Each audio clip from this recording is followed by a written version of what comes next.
So before trying a hang gainer with your feet together, I suggest that you try the hang gainer with one foot on the wall like this, because it's much easier. The next thing you want to do is obviously have a flyaway, which is 100 times easier than this trick, but it has a similar motion because we're going to be kicking off and then swinging into a back flip. So the next thing you want to do is find your obstacle. You want to find an obstacle that's about 3 to 4 feet higher than your hand when you reach all the way up. So the reason for this is when you hang from the obstacle, your feet are only a couple of feet away from the ground. So the obstacle is really not as tall as it looks. Another thing you want to try and find is some overgrip. So you want to find somewhere like at a park or something where you can grip over and wrap your fingers around the obstacle rather than a straight corner like this, which makes it a lot harder to grip.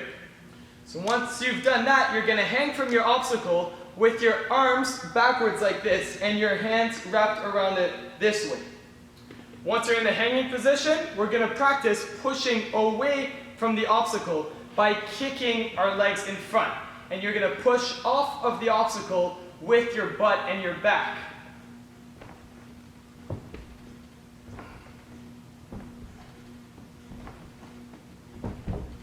So as you're practicing the swing, you want to make sure that you keep your legs straight and you don't tuck them too early. If you tuck them too early, then you're probably not going to get as much kick because you're wrapping your knees around and you're most likely going to hit your head. So as you're kicking, make sure that you kick with your legs straight. When you're doing the actual flip, you're not going to notice much of a pike. It's going to look a bit like this. You're going to kick with your legs straight and then they're going to start tucking. And that's perfectly fine. As long as you don't tuck straight away, then you should be able to get enough distance away from the wall to clear your head. So next thing you want to practice is a standing backflip with tucking your head like this by bringing your chin to your chest. The reason for this is we're going to be doing this on the obstacle so that our head doesn't hit. So you want to practice doing that a few times on the ground until you're comfortable with it. So once you're comfortable tucking your head into your chest like this, you should be ready for the flip. So you're going to hang off of the obstacle, you're going to kick your legs just like we did during practice, and when you're at the peak of your swing, then you're going to release off of the obstacle. If you release too early, you're going to shoot straight down and not get any flip. So you're going to release at the peak of your swing, and that's when you're going to start tucking your legs in. It's very important to remember that as you're swinging your legs, you keep your head tucked in like this, so that as you swing and bring your body this way, it doesn't hit the wall. If you're scared because your head is close to the wall, that's normal. It's pretty much impossible to get a lot of distance between your head and the wall for this trick. So as long as your head doesn't hit the wall and you get hurt, then you're fine. So at this point, your body is tucked and your head is bent like this. So you want to make sure you do that until your head crosses the wall. And when it crosses the wall, then you can bring it back like this, just like a normal backflip.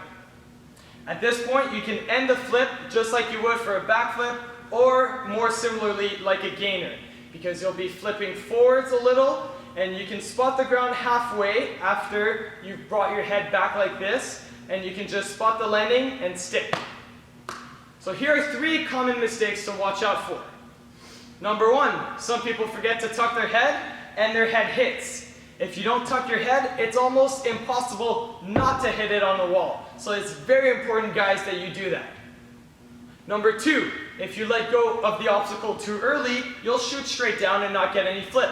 This is very dangerous because you can have a lot of height and land on your knees.